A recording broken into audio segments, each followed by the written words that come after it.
ပြီးခဲ့တဲ့အပိုင်းမှာနာရူတိုကမာတီရှယ်ဒိုကလုံးဂျူဆူကိုတက်သွားတာကြောင့်ဂန်နင်ဖြစ်လာပါတယ်။အဲ့ဒါကြောင့်ဒီနေ့မှာနညာသိမိတ်ဆက်ပွဲအတွက်စောစောထပြီးအသင့်စားခေါက်ဆွဲနဲ့ရက်လုံနေတဲ့နွားနို့ကိုတောက်ပါတယ်။သူ့လိုပဲဂန်နင်ဖြစ်လာကြတဲ့ဆာကူရာနဲ့အီနိုလည်းမိမတို့တဘာဝပြိုင်ရင်းဆိုင်ရင်ပဲအကြောင်းရောက်လာပါတယ်။ရောက်လာတော့လဲဆာစကဲဘေးမှာထိုင်နေတာကြောင့်အတန်းနဲ့မိန်းကလေးတွေနဲ့ရန်ဖြစ်ကြပါတယ်။တကယ်တော့ဆာစကဲရဲ့နာမည်အပြည့်စုံကအိုချီယာဆာစကဲဖြစ်ပြီးသူတို့ကြောင့်ရဲ့အတော်ဆုံးကြောင်းသားလေးဖြစ်တာကြောင့်ကောင်မလေးတွေကတဲတဲလုံနေကြတာဖြစ်ပါတယ်။ဒါကိုဂျေဝင်နေတဲ့နာရူတိုကပြဿနာရှာရင်နာရူတိုဝေါမှာနာမည်အကြီးဆုံး Legendary Fakis ကိုနှစ်ယောက်လုံးပေးမိသွားပါတယ်။ဒီကိစ္စကြောင့်ပဲနာရူတိုကအတန်းနဲ့ကောင်မလေးတွေရဲ့မုန်းတီးခြင်းကိုခံရပြန်ပါတယ်။ဒါပေမဲ့အဲ့လိုစောက်ဘောတော်မှာအတန်းနဲ့ဟီနာတာဟီရူကာလို့ခေါ်တဲ့ကောင်မလေးကသဘောကျနေပါတယ်။ခေါင်းကြီးတို့အတွက်တော့စိုးဆက်ပါ။၃ယောက်တစ်ဖွဲ့ခွဲကြတဲ့အခါနာရူတိုဆာကူရာနဲ့ဆာစကဲတို့ကတစ်ဖွဲ့တည်းကြပါတယ်။ကျန်တဲ့သူတွေကလည်းအသီးသီးအဖွဲ့တွေရရှိကြပြီးအုပ်စုလိုက်ဆောင်ရွက်မှုအကြောင်းကိုသိယူကြရပါတယ်။နေ့လယ်ထမင်းစားချိန်မှာတော့ဆာစကဲနဲ့ဆာကူရာအဆင်ပြေနေပြီးအနမ်းမေကန်ဒီဘိုင်းနာလာတာကြောင့်ဆာစကဲကအိမ်နာကိုပြေးပါတယ်။ဒါပေမဲ့ဆာစကဲကနာရူတိုပုံပြောင်းသွားပါတယ်။တကယ်တော့နာရူတိုကဆာစကဲကိုချောင်းတိုက်ပြီးသူ့ပုံပြောင်းကဆာကူရာနဲ့နီးစပ်အောင်ကြိုးစားတာဖြစ်ပါတယ်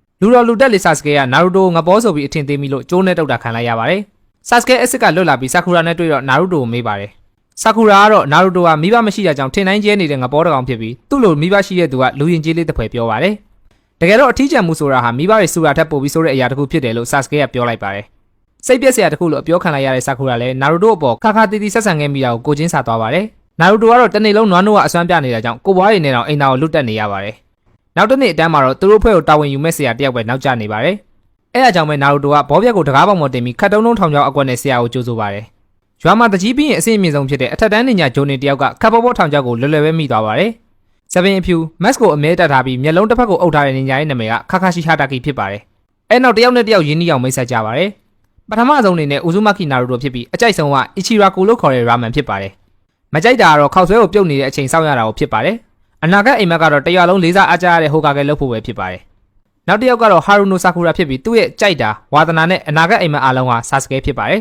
။မကြိုက်တာကတော့နာရူတိုဖြစ်ပါတယ်။နောက်ဆုံးတစ်ယောက်ကတော့ဆာစကဲဥချီဟာဖြစ်ပြီးမြင်နေသမျှအရာအားလုံးကိုမကြိုက်တဲ့သူဖြစ်ပါတယ်။ကြိုက်တာရဲ့လို့လည်းမဲမဲရရမရှိပါဘူး။သူ့ရဲ့အိမ်မက်မဟုတ်တဲ့ရည်မှန်းချက်ကဥချီဟာမျိုးနယ်ကိုပြန်လဲတည်ထောင်မှုနဲ့လူတစ်ယောက်ကိုတတ်ဖို့ဖြစ်ပါတယ်။သူတို့ဆရာမနှက်ပြန်လှုပ်ခိုင်းမဲ့လေ့ကျင့်ခန်းကကြားဖို့66%တည်ကြတဲ့အသက်လူရမယ့်စာမေးပွဲဖြစ်ပါတယ်။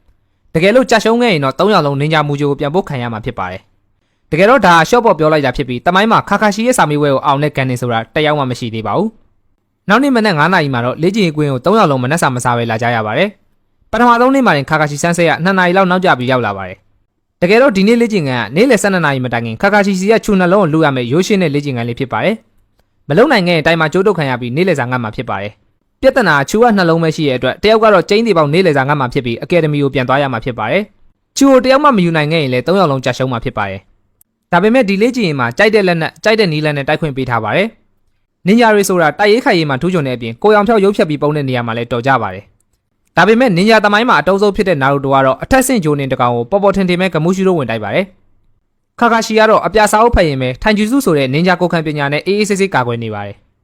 အဲအချိန်ရုတ်တရက်နာရူတိုရဲ့ကြောဘက်ကိုရောက်သွားပြီးလက်တင်ဂီတာတစ်ခုကိုပုံဖော်လိုက်ပါတယ်။နင်ဂျာလောကမှာအဲ့ဒီတင်ဂီတာဟာကြားဖြစ်ပြီးတော့မီးတိုင်းကိုအသုံးပြုချိန်မှာပုံဖော်ရတာဖြစ်ပါတယ်။နာရူတိုလိုအငယ်တန်းစစ်နင်ဂျာလေးအတွက်အဲကွက်ကအရန်ပြေးမိမဲ့လို့ခါခါရှိကရုတ်တရက်အဲလက်နဲ့နာရူတိုဖင်ထဲကိုထိုးလိုက်ပါတယ်။အဲခိုက်တန်းကကျွန်တော်တို့နာရူတိုလောကမှာအမြဲတမ်းပြောလို့ဆရာဖြစ်ခဲ့ပြီး2000မရဏတိုင်းကွက်လို့ကြော်ကြားပါတယ်။ဒါကတော့အပိုင်း2ဖြစ်ပြီးစိတ်ဝင်စားရင်အပိုင်း3ကိုနောက်နေ့မှတင်ပေးသွားမှာဖြစ်လို့ like and follow နဲ့ share လေးတွေလုပ်ခဲ့ပေးဖို့တောင်းဆိုချင်ပါတယ်။